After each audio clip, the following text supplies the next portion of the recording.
А там вон далеко много машин. И вот сегодня говорят, что прилетел Путин.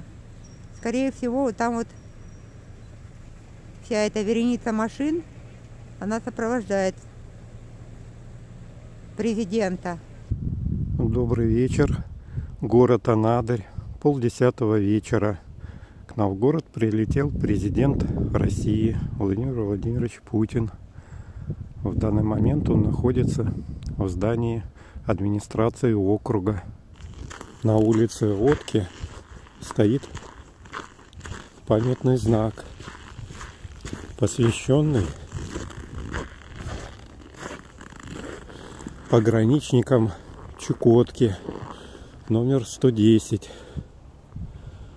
И карта России. Надпись: границы России священны и неприкосновенны.